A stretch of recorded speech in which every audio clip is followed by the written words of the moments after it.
Alhamdulillah Rabbil Alamin. Wa sallallahu ala Sayyidina Muhammadin sallallahu alaihi wasallam An-Nabi wa alihi at-tahirin wa sahabatihi ajma'in, amma ba'du. Subhanaka la ilma lana illa ma 'allamtana innaka antal alimul hakim. Wa tub 'alaina innaka antat tawwabur rahim. Wa qur rabbi shrah li sadri wa yassir li amri wahlul 'uqdatam min lisani yafqahu qawli. Allahumma anfa'na bima 'allamtana wa 'allimna ma yanfa'una wa zidna 'ilman bi rahmatika ya arhamar rahimin. Ma'asyiral muslimin, jamaah salat zuhur yang Allah Ta'ala muliakan. Baik, kita melanjutkan daripada pembacaan kitab Fathul Qorib Al-Mujib di Syarh Al-Fadil Takrib sampai pembahasan bab mayit. Faslun, adapun ini satu pasal. Wa yalzamu bil mayyit arba'atu asya'. Keharusan untuk si mayit ada 4 perkara: ghuslu wa tadfinu wa salatu alaihi wa dafnu. Memandikannya, mengkafaninya, menyolatkannya dan menguburkannya. Wa ithnani la yughassalani wa la yusalla alaihima.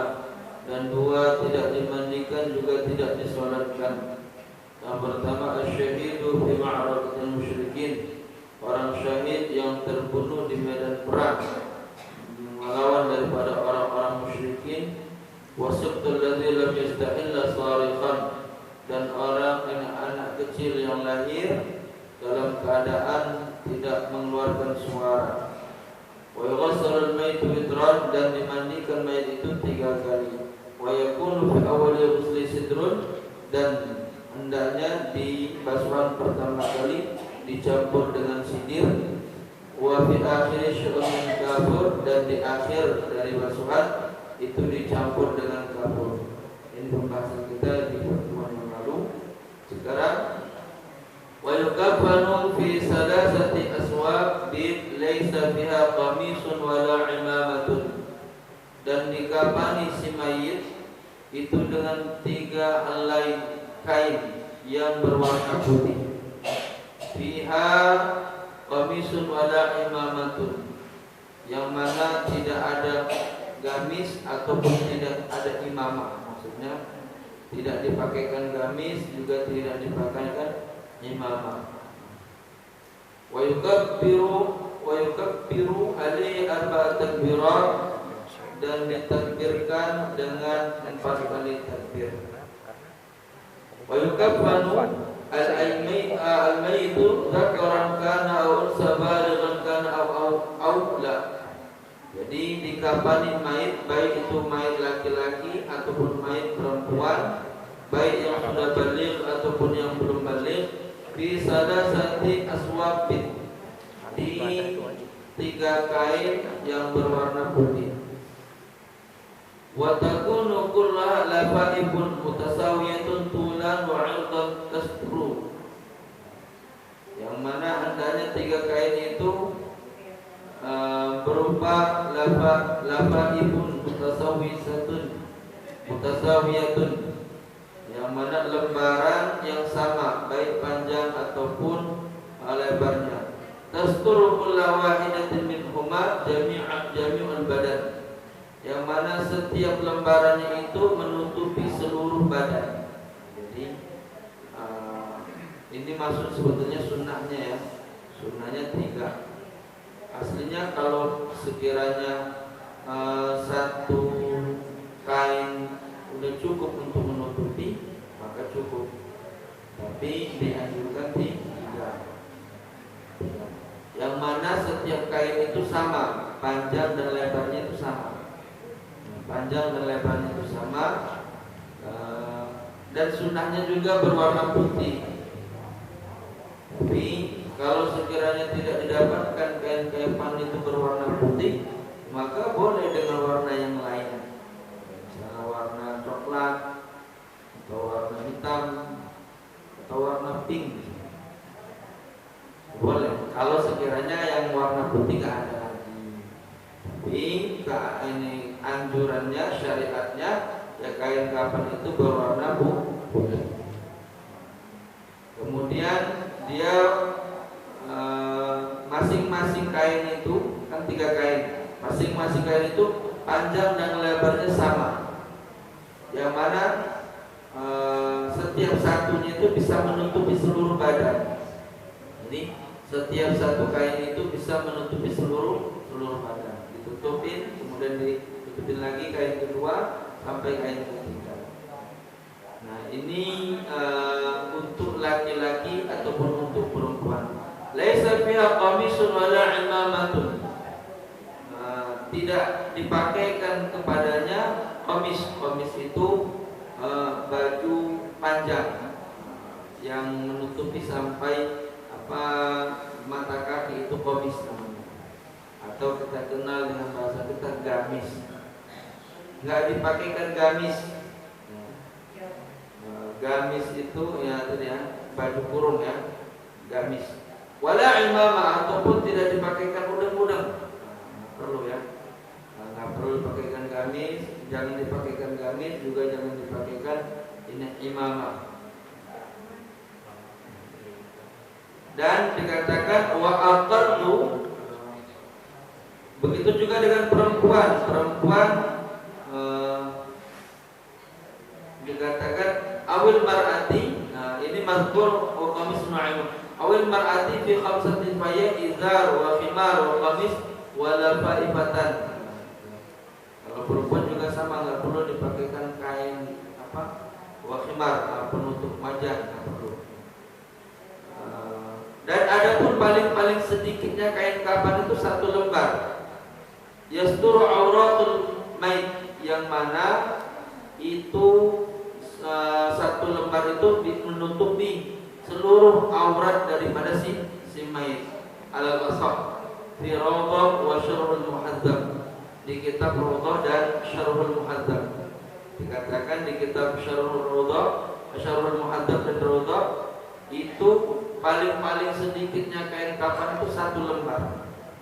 Misalnya cuma ada 1 lembar, boleh nggak mayat itu dikafani dengan 1 lembar? Boleh, dengan syarat 1 lembar itu menutupi auratnya mayit.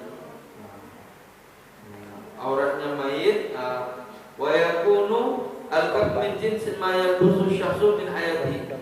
Dan dianjurkan kapan yang digunakan untuk membungkus si mayit itu adalah jenis yang sering dia pakai selama masa hidup. Ya, semasa hidupnya pakai kain kafannya apa? Wol. Berarti kain kafannya. Jadi dianjurkan, disunahkan kain kafan yang membungkus mayit itu sama seperti jenis pakaian yang dia pakai semasa hidup. Makanya diantaranya kita dianjurkan kalau sholat itu khususnya hari Jumat untuk memakai pakaian yang berwarna putih. Kenapa? Ada hadis Rasul yaitu ilbasul bayda fa innahu libasukum ba'dal maut. Jadi pakailah oleh kalian pakaian berwarna putih, karena itu adalah pakaian kalian setelah kalian wafat. Yang maksud adalah kain kafan. Nah, itu ya. Jadi mayat ini dikafanin dengan 3 helai kain yang berwarna putih, tapi kalau sekiranya tidak ada maka boleh 1. Wa yukabbiru 'alaihi 4 takbirat. Setelah dikafani, wa yukabbiru ay al-mayit idza shalla 'alaihi. Kalau mayit ini disolatkan, dalam tanda kutip, mayit ini pertama mayit seorang muslim. Kemudian dia bukan meninggal di medan perang, ataupun dia bukan bayi yang lahir langsung nggak ada nyawanya. Nah, ini disolatkan. Wa yukabbiru, bahasanya wa yukabbiru ya, ditakbirkan. Lebih tepatnya ditakbirkan ay shalla alaihi, salat untuknya 4 takbirat, yaitu dengan 4 kali takbir. Bitakbiratul ihram, dengan takbiratul ihram. sekiranya sampai 5 kali takbirnya itu tidak membatalkan. Kelupaannya. Allahu Akbar. Sampai 5 kali takbir. Lakin law khamsa imamu lam yusabihu bal yusallimu aw yantaziru liyusallima ma'ahu wa afdal.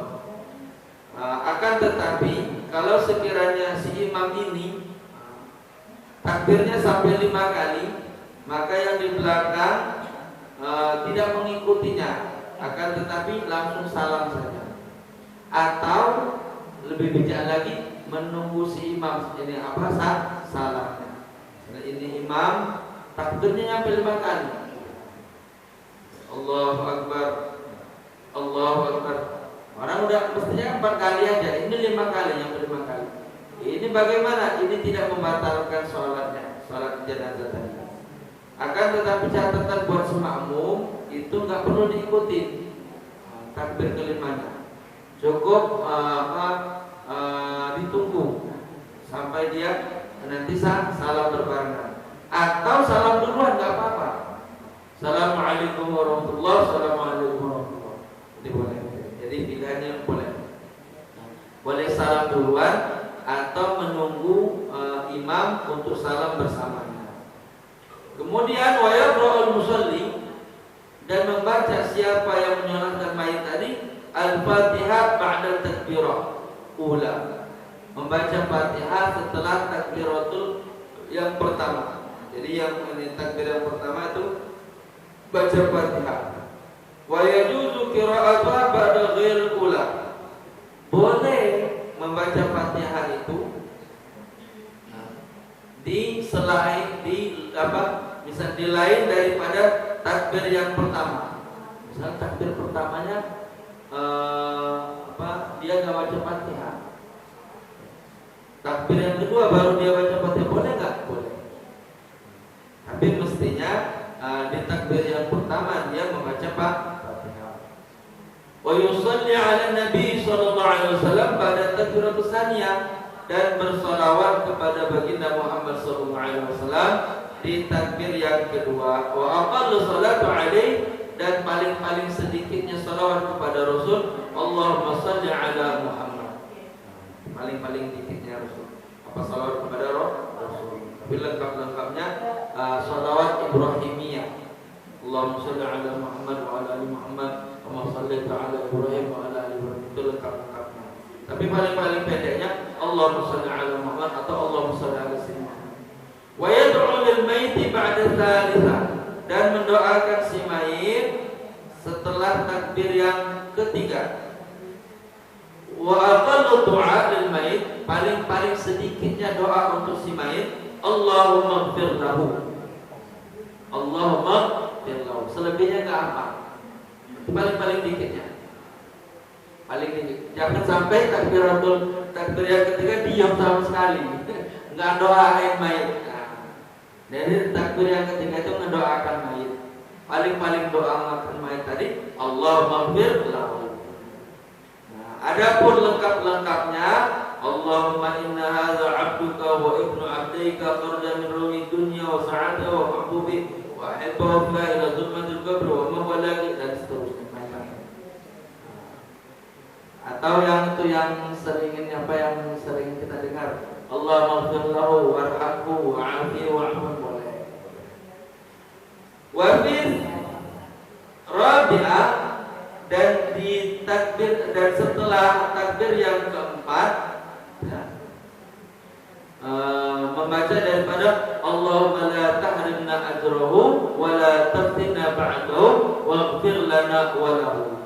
Wa yusallimul musalli ba'da takbiratul rabi'ah, dan mengucapkan salam siapa orang yang menyolatkan mayit tadi di takbir yang keempat. Takbir yang keempat.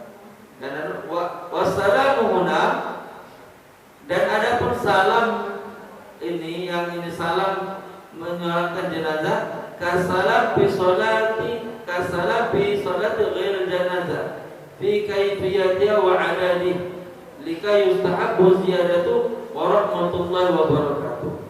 Jadi yang membedakan salam sholat dengan salam jenazah, sholat jenazah itu kalau kita salam ini dalam ini tata caranya dan bilangannya. Kalau kita dalam sholat, Assalamualaikum warahmatullah. Nah, adapun ketika kita sholat jenazah, salamnya Assalamualaikum warahmatullahi wabarakatuh. Ada tambahan itu membedakannya. Jadi kalau kita sholat, Assalamualaikum warahmatullah. Kalau ini menyolatkan jenazah, Assalamualaikum warahmatullahi wabarakatuh. Itu tata cara daripada menyolatkan jenazah. Silakan sampai di sini ada pertanyaan. Baik dari pembahasan mengkapan jenazah ataupun menyolatkan jenazah. Ada yang bertanyakan? Paham semua ya? Kalau urusan mayat kayaknya nggak mau nanya kan? Takut ini. Atau Ustaz? Ya, silakan. Terkait dengan bacaan ini, seandainya orang tersebut tidak hafal doa yang kata tiga dan empat, Allahumma firlahu juga dia tidak hafal. Iya. Dia digantikan dengan di dalam hati dalam doa bahasa Indonesia itu tidak boleh. Ya. Bismillahirrahmanirrahim. Bagaimana kalau sekiranya di takbir ketiga keempat kan mestinya doa untuk si mayit, ya, doa untuk si mayit. Nah, sementara doa khusus untuk si mayit takbir ketiga. Adapun ini takbir keempat itu doa untuk si mayit dan untuk kita juga. Untuk si mayit untuk kita. Jadi bukan untuk mayit doang. Allahumma la tahrimna ajrahu wala tabtina ba'dahu waghfir lana walau. Jadi doa buat mayit buat kita juga kalau yang keempat. Kalau yang ketiga itu khusus untuk mayit. Itu kita nggak hafal bagaimana? Kalau nggak hafal maka hukum sholat pada dasarnya ya, sah sekalipun nggak itu hafal bacaannya. Ataupun misalnya digantikan di dalam hati pun tetap sah. Yang penting jangan dilafalkan. Karena kalau dilafalkan nanti akan merusak daripada sholat. Karena bacaan gerakan di luar daripada sholat yang membatalkan sholat. Maka kalau kita nggak hafal bacaan sholat, jangankan sholat mayit, sholat 5 waktu misalnya nggak hafal bacaannya, itu cukup dengan gerakan. Nggak baca Fatihah, enggak, orang nggak hafal. Hafal cuma Bismillah, Alhamdulillah.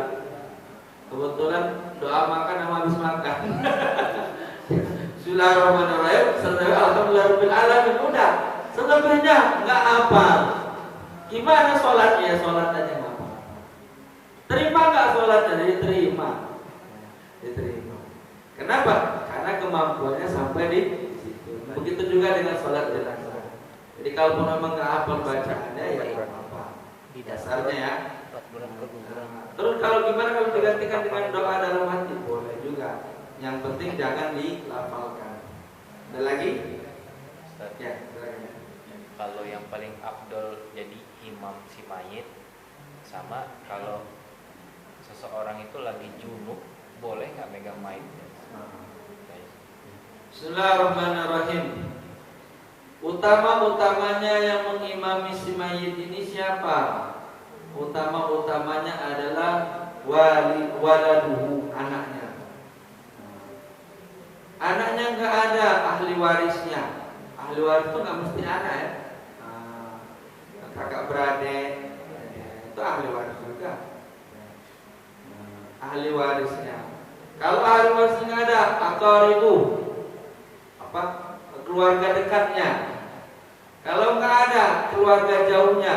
Kalau nggak ada, orang yang mengerti tentang pelaksanaan sholat jenazah, katakanlah kiai lah di situ, atau ustaznya. Tapi utama-utamanya anaknya. Kalau karena gini, doa anak itu nggak terhalang untuk orang tua. Doa anak itu nggak terhalang untuk orang tua. Kalau doa orang lain belum tentu. belum tentu sampai ke orang si mayit tadi. Tapi kalau ini doa anak itu pasti nyampe. Apa? Karena apa? Karena nggak ada penghalang. Doa anak untuk orang tuanya nggak ada penghalang. Tapi doa orang lain untuk orang lain itu masih ada penghalangnya. Karena apa? Karena bukan jalur nasab. Makanya dianjurkan anaknya. Kalau anaknya nggak bisa, maka ahli warisnya. Ahli warisnya nggak bisa, kerabatnya, kerabat dekatnya. Kerabat dekatnya nggak bisa, kerabat jauhnya. Kerabat jauhnya nggak bisa, maka boleh siapa saja. Atau lebih utamanya lagi, orang yang mengerti tentang pelaksanaan sholat jenazah. Itu Pertanyaan yang dua tadi. Dia lagi junub. Yang junub tadi. iya. Bagaimana ke junub? Junub pegang jenazah boleh nggak? Boleh. Yang penting jangan pegang jenazah perempuan. Yang junubnya laki, yang mayitnya perempuan nggak boleh. Boleh ya, boleh. Iya, ngintip nggak boleh. Kalau melihat boleh, ngintip nggak boleh. Ingat ya, ini mayit itu masih menimbulkan syahwat. Mayit masih menimbulkan syahwat, sehingga nggak boleh megang sekalipun dia sudah mayit. Kalau bukan mahramnya ya, ya orang lain, teman sekantor, meninggal, dulu masih hidup nggak kepegang, udah mati. Sekarang udah mati, saya pegang lah, memek kalian. Nah itu nggak boleh. Karena masih menimbulkan syahwat. Kalau dalam keadaan wudhu ya bantah wudhunya. Jadi gitu ya. Jadi nggak boleh ya sekalipun udah meninggal. Karena apa? Masih menimbulkan syahwat. Mayitnya nggak syahwat lagi, orang udah mati. Yang hidup yang syahwat. Karena ini kejadian di zaman Rasul. Ada perempuan hidupnya nggak kepegang sama dia. Udah tinggal dikubur, dizinahin namanya. Ya, kejadian di zaman Rasul. Makanya itu tetap hukumnya. Makanya nggak boleh. Sekalipun dia sudah meninggal ya, sekalipun dia sudah jadi mayit, yang hukum mayit itu bersentuhan sama seperti hukum hidup. Tapi dengan kata lain, yang hidup yang batal atau yang timbul syahwat. Kalau mayit ya nggak timbul syahwat lagi. Cuma kasihan aja dia. Ada lagi? Jadi saya kurang paham yang bayi dalam kandungan gugur itu dikasih kain kafan juga 3 lapis itu dari usia berapa ya? 4 bulan apa memang semuanya gitu? Ya. Kasih kain kafan. Jadi bayi yang ketika lahir sudah bersuara. Ketika dia lahir sudah bersuara. Jadi kalau bayi lahir sudah bersuara, maka dikafani sama seperti dikafani orang dewasa 3 lembar sunahnya. Tapi kalau 1 lembar ini cuma ada 1 lembar, maka boleh 1 lembar juga. Nah, bagaimana kalau bayi yang ini yang keguguran, yang keguguran, atau bayi yang lahir tapi nggak nimbul suara, tahu-tahu meninggal aja. Lahir nggak ada suara, tahu-tahu udah meninggal aja. Nah, ini hukumnya dikatakan tidak ini kan udah ya. La yughassalan wa la yusalla alaihima. Tidak dimandikan juga tidak disolatkan, tapi tetap dikafani dan dikuburkan. Nah, bagaimana kafannya? Maka kafannya sama seperti yang hidup. Sama seperti yang hidup, dikafani. 3 kain kafan. Ini ya tentu kalau dia yang kecil ya, bayi masih kecil ataupun yang keguguran ya tentu kain kafannya seukuran dia. Nah, kalau sekiranya sunahnya 3 lembar. Tapi kalau 1 lembar sudah menutupi secara keseluruhan, maka cukup 1 lembar. Jadi kalau misalnya 1 lembar itu sudah menutupinya secara keseluruhan, maka cukup 1 lembar. Itu dalam ini ya yang keguguran yang sudah berbentuk ya. Kalau yang belum berbentuk, kilat langsung dikuburkan. Kalau belum berbentuk, kalau sudah berbentuk maksudnya sudah sudah bentuk manusia, semuanya udah komplit, udah ada ruh intinya, udah ditiupkan ruh ke dalamnya. Itu tepatnya di hari ke 120 hari dalam kandungan itu bayi sudah ada ruh. Kalau lewat dari ini lebih dari 120 hari keguguran, berarti dia sudah berbentuk dan sudah ada ruh. Maka dia dikuburkan. Dikuburkan apa? Dikatakan cukup dikuburkan. Dan mengatakan dikafani. Allah. Silakan. Mundur sedikit Ustaz terkait dengan memandikan mayit Ustaz. Untuk memandikan mayit, untuk menjaga aurat si mayit, biasanya kan sudah ada rukun kematian yang memandikan. Apakah bisa dari pihak keluarga yang memandikan? Kalaupun bisa, sebaiknya siapa? Kemudian kadang-kadang kalau rukti yang memandikan, kadang-kadang aurat si mayit kadang-kadang kurang terjaga ya. Biasanya kan baik pada saat memandikan maupun pada saat mengkafani gitu. Sebaiknya bagaimana gitu Ustaz? Itu yang kedua terkait dengan posisi mayit pada saat disolatkan. Umumnya kan di depan gitu. Katanya dulu pernah kan ada mayit disolatkan di belakang apa gimana gitu. Atau memang harus selalu di depan pada saat kita menyolatkan mayit Ustaz? Jazakallah ya. Bismillahirrahmanirrahim. Jadi memandikan mayit ini utama-utamanya sama seperti menyolatkan mayit tadi, dari keluarga. Diutamakan dari keluarga. Cuman dikhususkan lagi, insana imra'atan fa imra'atun. Kalau dia mayit perempuan, maka perempuan lagi yang mandikan. Wa in kana rajulan fa rajulun. Kalau dia mayit laki-laki, maka laki-laki lagi yang memandikan. Itu utamanya. Sekalipun dari pihak keluarga ya, tetap itu utamanya yang memandikan jenazah itu ya pihak keluarga. Agar apa? Agar aib nggak tersebar. Kalau sekiranya maaf, ini mayit ada aib gitu ya, ada cacat, ada celah, itu nggak tersebar. Jangankan dia sudah meninggal, hidup aja dijaga aibnya, apalagi dia meninggal. Itu yang pertama. Tapi catatan, kalau dia perempuan ya baiknya keluarga dari, maksudnya dari keluarga tapi perempuan. Kalau dia laki-laki dia keluarga dari tapi laki-laki. Jangan laki-laki mandiin perempuan, perempuan mandiin laki. Ya, itu adabnya. Kemudian apa tadi? Letak jenazah. Ya, letak jenazah itu apakah harus selalu di depan apa boleh di belakang? Sebetulnya untuk meletakkan jenazah itu bagian wamin adabihi, termasuk daripada adabnya. Adabnya itu diletakkan di depan. Tapi kalau sekiranya tidak memungkinkan untuk diletakkan di depan, bagaimana? Boleh nggak di belakang? Boleh. Boleh ya. Tapi utama-utamanya ditaruh di depan. Utama-utamanya ditaruh di depan. Terus bagaimana? Apakah dia harus pas di depan ini apa si imam? Di sini ada yang mengatakan mesti di depan imam. Ada yang mengatakan nggak apa-apa ya, dapat dibalik dari tembok, seperti pelaksanaan apa sholat jenazah di Masjid Nabawi ya.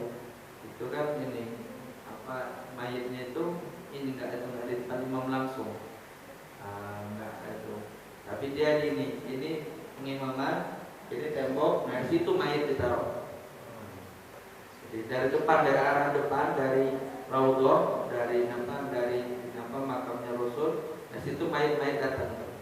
Ditaruh di bangunan depan, tapi bukan di depan imam, bukan. Jadi gitu ya. Jadi intinya untuk peletakan mayit sebetulnya nggak jadi apa? Itu khilaf. Kalau mungkin jika memungkinkan diletakkan di depan imam, tapi jika tidak memungkinkan boleh apa ditaruh di belakang atau ditaruh di tempat yang lain boleh. Yang penting masih di sekitaran situ. Kenapa? Kalau nggak di sekitar